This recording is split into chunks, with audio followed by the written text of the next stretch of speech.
रात है 1 बजे। 1 बजे सही है। तो ये तो कहाँ पे आए हो?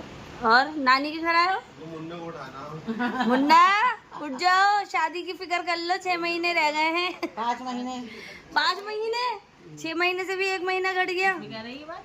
5 महीने रह गए हैं भाई। मेरे भाई की शादी, ये दोनों दूल्हा ही बैठे हैं होने वाले, 6 महीने वाले, 5 एक 5 महीने का, एक 6 महीने का। माशाल्लाह माशाल्लाह माशाल्लाह। एक 6 महीने वाला। ये कौन कितने महीने वाला है? 4 कितने महीने का दूल्हा है? 4 महीने। 4 महीने।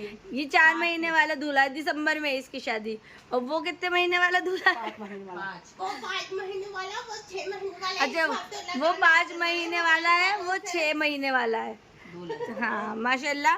इन दोनों की शादी के व्लॉग आप लोगों को भी जरूर दिखाएंगे। अभी 5-6 महीने बाद। अभी आप इन्हें पहचान लीजिए, दूल्हा बनने वाले हैं। तो मुझे दिखाओ फरमान का। मुँह दिखाई? मुंह तो दिखा दे। दिखाई होगी बाद तो में। मैं क्या मुँह दिखाई करूँ? अभी